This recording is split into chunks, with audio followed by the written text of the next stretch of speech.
Olá, nossa última aula do módulo 2, né? Nós estamos tratando nessa aula atuadores hidráulicos e agora vamos trabalhar um pouquinho o dimensionamento, né? Como calcular a força de um atuador, a força de avanço, a força de recuo, o volume de óleo necessário para esse atuador avançar e recuar. Então nessa aula vamos trabalhar um pouquinho com matemática, mas bem tranquilo, ok? Nessa aula 3, então, vamos aprender um pouquinho a dimensionar cilindros hidráulicos, né? Quanto à sua força e ao volume de óleo, né? Muito bem. Lembrando que o cilindro tem que ter uma força para deslocar uma massa quando avança e tem que ter uma força para puxar uma massa quando recua, né? E para esses dois movimentos é necessário que tenha um volume de óleo tal qual faça com que ele avance totalmente e recue totalmente, né? Vamos ver primeiro a força do atuador, né? Muito bem, a primeira informação importante a esse respeito é que a força de um cilindro hidráulico, né, ela é diferente em relação ao avanço e recuo. Ou seja, ele sempre vai ter mais força no avanço do que no recuo. Isso por uma simples razão, em função da área, né? Afinal, força é pressão vezes área. E no recuo tem uma área menor. Vamos entender, olha só. O nosso desenho ali, né? Eu tenho a força A, né? Que é aquela força que está empurrando o êmbolo para frente, né? Essa pressão de óleo está sendo aplicada numa área do êmbolo, né? Na área A, ok? Para avançar. Muito bem, quando eu quero recuar, né, a minha força R, né, eu vou aplicar uma pressão na área R. Só que a área de recuo é menor, por quê? Na parte da frente do êmbolo, eu tenho a haste acoplada. Isso faz com que reduza a área que eu vou aplicar a pressão. Ora, se força é pressão vezes área, se a área é menor, né, a área de recuo é menor, então a força de recuo do cilindro é menor, né? Ok? Então a força é diferente em função da área que eu possa aplicar a pressão, né? No avanço eu aplico no êmbolo todo, mas no recuo eu aplico só naquela coroa em volta da haste, né? Muito bem, então força é igual a pressão vezes área, né? A força de avanço, então, vai ser a pressão vezes a área do êmbolo, ok?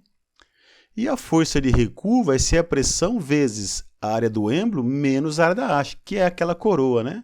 São as duas formas para calcular a força de avanço e força de recuo, né? Ok? Bem tranquilo, né?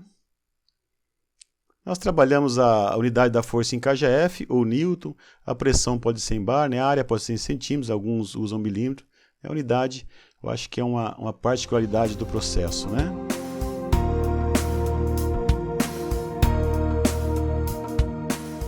Muito bem, e o volume de óleo, né? Eu tenho uma força de avanço e uma força de recuo, mas eu preciso de um volume de óleo para avançar o cilindro e preciso de um volume para recuar, ok? Bom, o volume para que avance, né? Lembrando que eu estou falando de um cilindro, né? E nós sabemos que o volume de um cilindro é área vezes altura, né? No caso do cilindro hidráulico, do atuador hidráulico, a altura vai ser o nosso curso efetivo. Lembra que eu falei? O curso efetivo é importante para calcular o volume de óleo necessário, né? Então, o volume de avanço vai ser igual à área do êmbolo vezes o curso efetivo, né, do cilindro, né? E o volume de recuo vai ser a área do êmbolo menos a área da haste, porque agora eu tenho a haste no recuo, né? Vezes o curso efetivo. É bem simples, né? Só aplicar a fórmula do volume para avançar e para recuar. Tá bom? É importante saber esses volumes, né? Para você conseguir dimensionar aí o teu reservatório de óleo hidráulico, né? Mas para que possamos aprender melhor a aplicar essas equações, esses conceitos, vamos fazer então um exercício exemplo em que nós vamos encontrar a força de avanço, a força de recuo, né, de um cilindro hidráulico e também o volume para avançar, né, o volume de óleo para avançar e o volume de óleo para recuar. Vamos fazer? Então aqui está o nosso exercício exemplo, né? Nós vamos calcular para esse atuador, né, as forças de avanço e de recuo e volumes de avanço e volume de recuo. Os dados do nosso atuador, né, ele tem um diâmetro do êmbolo de 6 centímetros, né, ele tem um diâmetro da haste de 3 centímetros, a pressão de trabalho do sistema é 60 bar e o curso efetivo é 20 centímetros. Né?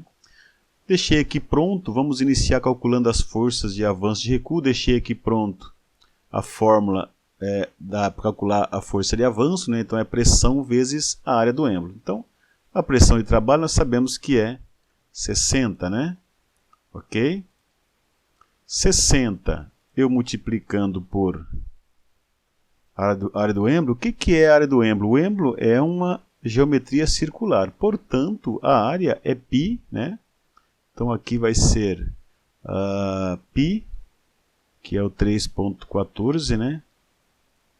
3,14. Vamos colocar entre parênteses aqui, para ficar melhor, né?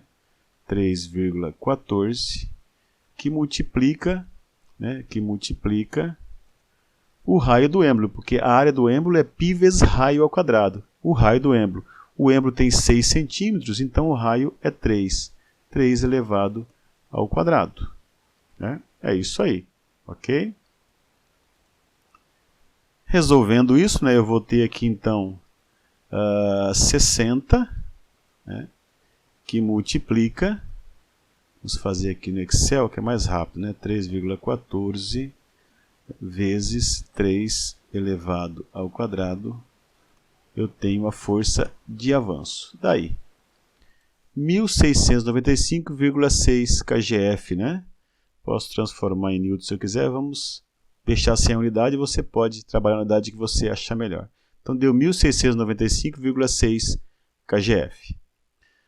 Muito bem, vamos ver agora então a força de recuo, né? Que ela tem que ser menor, né? A pressão de trabalho é a mesma, né? Então é 60 vezes... Olha só, a força de recuo ela é a pressão vezes a área do êmbolo menos a área da haste. Então, vamos colocar aqui. Ó. Nós sabemos que a área do êmbolo é o que? É 3,14, que multiplica 3 elevado ao quadrado. Essa é a área do êmbolo. Né? A área da haste também é uma geometria circular, então é π, né, que é 3,14, que multiplica o raio da haste. A haste tem 3 centímetros de diâmetro. O raio é 1,5, né? 1,5 ao quadrado. Então tá aí as duas áreas, né? E agora é só resolver. Então vamos lá. Aqui eu tenho igual a 60, né? Vamos usar o Excel aqui, que multiplica 3,14 vezes 3 elevado ao quadrado menos 3,14, o π, né? Vezes 1,5 elevado ao quadrado. Fechamos parênteses aqui e tá aí, né? 1271,7 kgf. Veja a diferença entre a força de avanço e força de recuo, né? Ou seja, nem tudo que o cilindro consegue empurrar de massa no avanço consegue puxar, né? Isso é muito importante nós sabermos, né? Vamos calcular agora os volumes, né? O volume de óleo primeiro para avançar o cilindro. Então, o volume ele é a área do êmbolo vezes o curso efetivo. Então, nós sabemos que a área do êmbolo, né? Estamos cansados de fazer, né? 3,14, né? Vamos colocar aqui já um sinal de igual, que já sai o resultado, né? Então, é 3,14, área do êmbolo, né? Que multiplica o raio do êmbolo, que é o 3, né? 3 ao quadrado. Beleza? Vezes, né? Vezes o curso efetivo. O curso efetivo do nosso cilindro é 20, né? Aí está. 565,2 centímetros cúbicos, né? De óleo para avançar. Vamos ver para recuar agora, né? Para recuar, então eu tenho que fazer a área do êmbolo menos a área da haste vezes o curso efetivo. Então vamos lá. Então aqui é igual área do êmbolo 3,14 vezes o 3 elevado ao quadrado. Essa é a área do êmbolo, né? Menos a área da haste, né? Vamos colocar aqui entre parênteses para não dar nenhum problema aqui. Ó. Eu vou fazer isso aqui, a gente não errar o cálculo, né? O Excel não é tão esperto assim, né, pessoal? Então vamos lá. A área da haste é 3,14 vezes o raio da haste. O raio da haste é 1,5, né? 1,5 elevado ao quadrado. Estamos falando de área de círculo, né? Isso tudo vezes, né, o curso efetivo, que é 20. E eu tenho o volume de recuo. Então eu preciso de 565,2 centímetros cúbicos para avançar e eu preciso de 423,9 centímetros cúbicos para avançar. Lembrando que estamos trabalhando aqui só os volumes, né? A velocidade vai influenciar um pouquinho, vai influenciar diretamente na vazão, né? Então veja as diferenças, né, da força de avanço e força de recuo, do volume para avançar e volume para recuar. E veja que não é difícil você dimensionar, né, e calcular as forças do cilindro e os volumes de óleo, né? Com esses valores você pode determinar a vazão para atingir a velocidade de ciclo que você quer, né? Qual o tempo que eu quero que avance e recue esse cilindro hidráulico. Ok?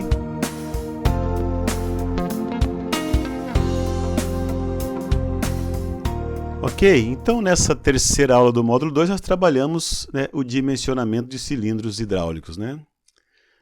Espero que tenham entendido, né? É uma forma fácil, né, de entender, de calcular a força de avanço, a força de recuo, né, os volumes, né, de óleo dos atuadores hidráulicos, ok?